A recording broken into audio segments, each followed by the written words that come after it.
E os militares da Força Nacional devem chegar ainda hoje aqui no estado para reforçar a segurança do Rio Grande do Norte.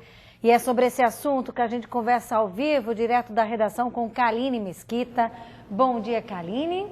Bom dia, Mariana. Bom dia, Jane, e a todos que estão assistindo o Encontro com a Notícia. Olha, são cerca de 116 homens a mais que vão atuar na segurança aqui no estado. O objetivo do reforço é garantir a tranquilidade durante a instalação dos bloqueadores de sinal de celular no sistema prisional. A preocupação do governo é evitar que a onda de violência registrada no final do mês de julho volte a acontecer quando foi iniciada a implementação dos equipamentos na Penitenciária Estadual de Parnamirim.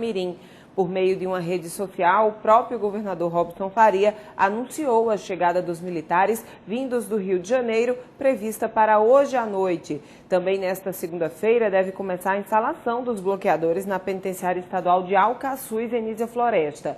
A equipe técnica deve trabalhar na montagem da parte estrutural, que envolve a fiação e base para as torres. A ideia é que o efetivo continue fazendo o trabalho de cooperação com a polícia, a exemplo do que fizeram os 1.200 soldados do Exército encaminhados ao Rio Grande do Norte para conter os ataques promovidos por facções criminosas como tentativa de represália à instalação dos aparelhos. O pedido de prorrogação da Força Nacional aqui no estado foi feito ainda em agosto por meio de um ofício endereçado ao ministro da Justiça. O governo solicitou 300 homens, mas as Paralimpíadas e problemas com a insegurança no Rio Grande do Sul teriam reduzido a possibilidade de um efetivo maior a ser enviado para cá. A expectativa é que os militares permaneçam no estado por 180 dias. Kaline Mesquita, da redação, para o Encontro com a Notícia.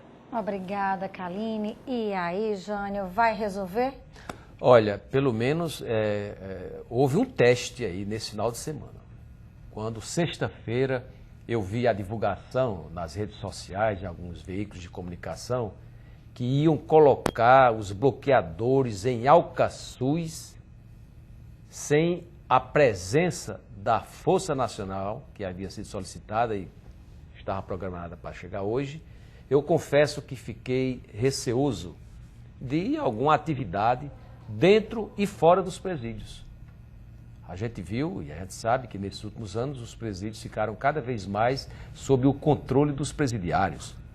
No início do ano passado, teve aquela depredação em vários presídios aqui do Rio Grande do Norte. Foram praticamente alguns deles destruídos.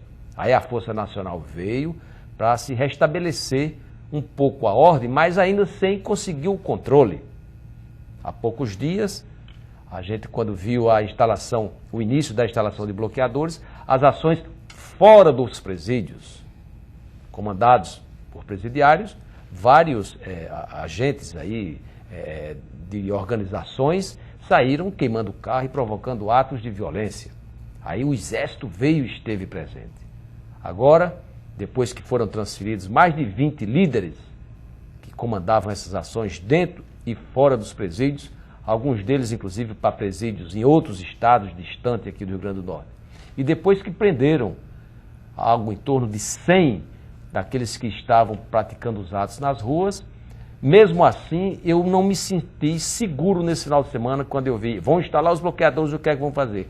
Desconheço que tenha havido qualquer ação nesse sentido e provavelmente não deverá mais ocorrer, tanto dentro dos presídios, agora com a chegada da Força Nacional, para ter o controle, mais especificamente talvez até de Alcaçuz, onde vão colocar os bloqueadores, e nas ruas também, depois daquela ação e estratégia montada com a presença das Forças Armadas, eu acredito que aqueles pontos mais passíveis de ações, ou aquelas pessoas, porque a gente sabe que a inteligência trabalhou, tanto internamente sobre a ação e o comando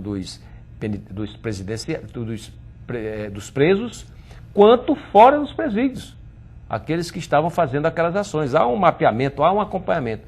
Então vamos desejar que os presidiários tenham um contato com o comando dos presídios, comecem a fazer suas reivindicações para melhorar o dia a dia. A gente sabe que eles têm reivindicações e que muitas dessas ações decorreram de reivindicações não atendidas. Então, o que é que vai ser possível para se estabelecer um diálogo entre os presidiários e o sistema de segurança prisional para que não tenha aquela tensão que gerou as ações do ano passado e de poucos dias atrás. E isso é possível, até porque a médio prazo, com a conclusão no início do próximo ano do presídio de Ceará-Mirim e com a construção de um novo presídio em Afonso Bezerra, provavelmente aquele estado que gerou as depredações do ano passado e, mais recentemente, as ações nas ruas, não terá mais aquela pressão forte, aquela situação que deu